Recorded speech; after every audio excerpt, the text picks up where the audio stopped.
Jangan lupa subscribe YouTube channel Metro TV News dan pastikan untuk menyalakan lonceng notifikasinya. Drama pengusiran dalam rapat DPR kembali terjadi setelah insiden Komisi 3 mengusir Komnas Perempuan karena terlambat dan Komisi 8 mengusir Sekjen Kementerian Sosial. Kali ini insiden pengusiran dialami oleh Direktur Utama Krakatau Steel, Silmi Karim.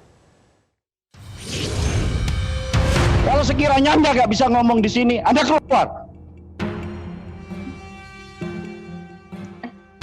Baik, kalau memang harus keluar, kita keluar. Maaf ya, Komnas Perempuan, silakan keluar ya. Kita rapat jam 10. Ya, silakan keluar. Izin Bu Menteri, mungkin Pak Sekjen untuk rapat kali ini meninggalkan ruang rapat dulu Bu, biar kita bisa berlanjut. Drama pengusiran dalam rapat DPR kembali terjadi. Kali ini tensi panas menghiasi rapat Komisi 7 bersama Krakatau Steel pada Senin 14 Februari.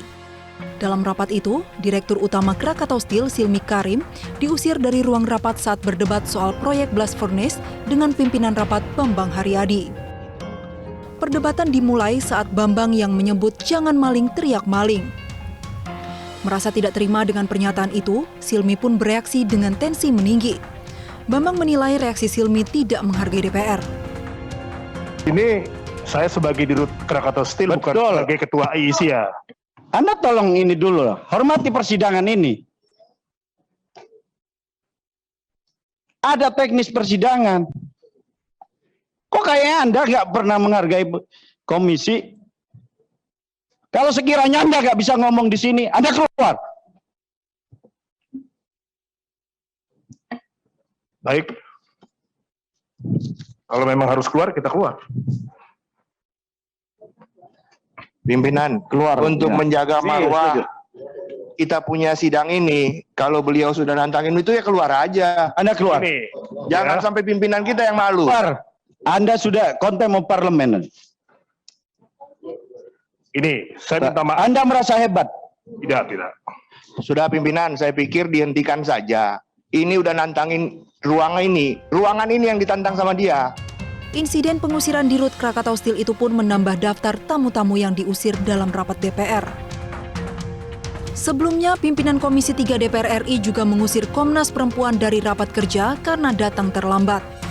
Maaf ya, Komnas Perempuan, silakan keluar ya. Kita rapat jam 10.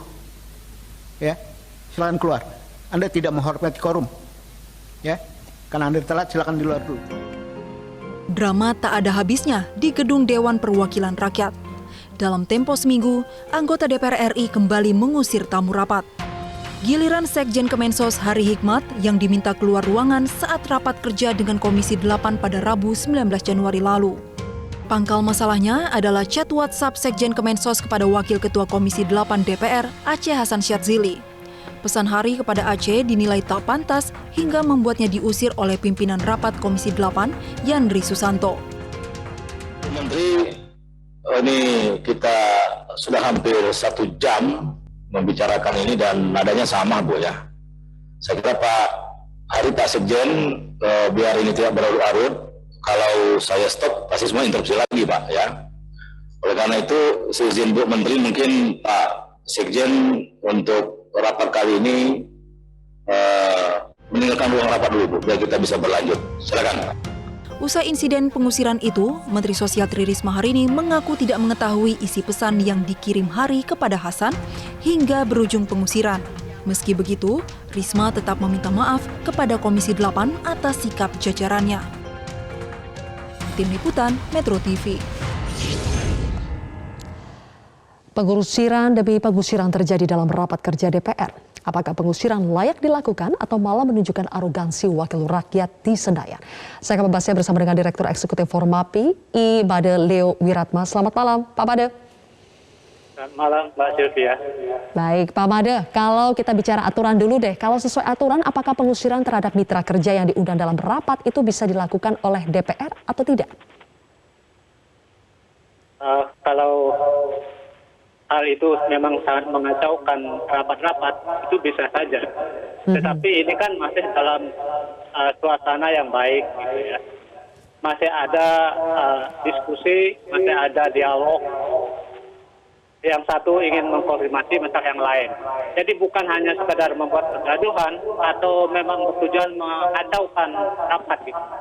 Jadi ini memang sangat sayangkan. Jadi mestinya komunikasi itu perlu diperbaiki.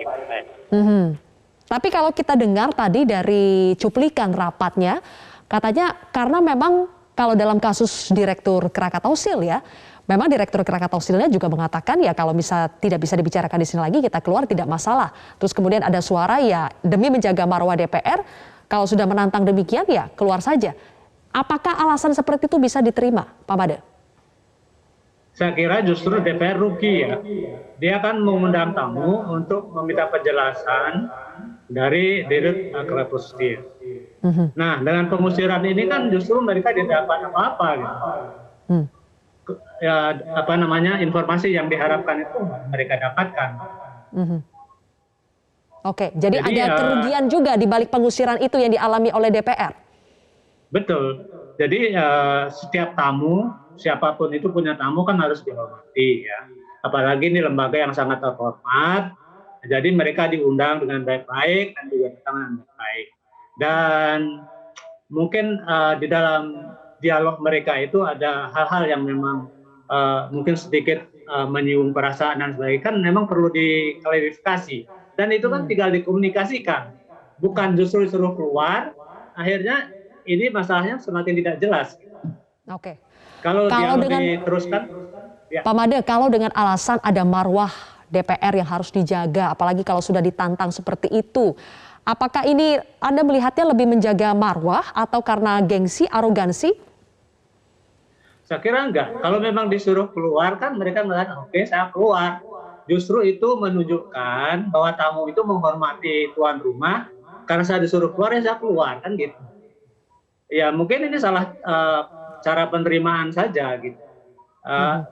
Saya enggak tahu kenapa akhir-akhir ini DPR justru dilanda wabah kemarahan gitu. Saya juga nggak ngerti. Apakah ini sudah karena mulai tahap-tahap pemilu udah berjalan, beban pekerjaan cukup berat sehingga mudah marah gitu. Anda melihatnya mudah marah ya. Kalau dilihat kan sebelumnya pengusiran tidak hanya terjadi sekali ya Pak, dalam waktu yang cukup dekat.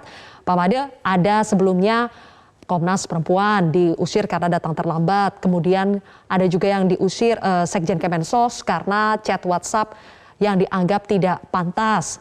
Apakah alasan-alasan tersebut valid untuk mengusir seseorang dalam rapat DPR? Menurut pendapat saya justru tidak ya, karena justru komunikasi menjadi terputus gitu, disuruh keluar. Padahal banyak hal yang bisa digali kalau komunikasi dengan baik, jangan marah, cepat marah, tapi proporsional gitu ya. Di dalam bicara itu menggunakan argumen-argumen yang kuat gitu. Ketika Dirut Krakatau Steel itu tadi bertanya, yang disebut maling itu siapa? Itu agak terpojok kayaknya itu yang pemimpin rapat itu sehingga marah gitu. Sehingga menggunakan kekuasaannya untuk untuk mengusir tamunya gitu. Ini yang menurut saya sedikit ada arogansi. Jadi bukan tegas tapi keras, cenderung kasar menurut saya. Malah keras dan kasar ya. Kemarahan pengusiran ini menurut Anda Pak Made, terakhir dampaknya akan seperti apa terhadap citra DPR? Ya ini kan masyarakat atau publik itu melihat ya. Kenapa seperti itu komunikasi wakil-wakil rakyat kita yang terhormat ya. Kalau mau dihormati ya harus cuma menghormati orang lain. Bisa dari salah satu pihak aja gitu. Jadi mohon di waktu yang datang tamu itu dihormati, kecuali kalau mereka mengganggu, mengacaukan rapat itu beda. Tapi mereka justru untuk konfirmasi, memperjelas apa yang dibicarakan di dalam rapat itu. Jadi bukan tujuan untuk mengacaukan. Saya kira untuk ke depan ini memang DPR perlu merefleksikan diri. Kalau memang mau dihormati ya harus menghormati orang lain. Menurut saya seperti itu. Baik, kalau begitu terima kasih Pak Made telah bergabung bersama kami di Prime Time News hari ini.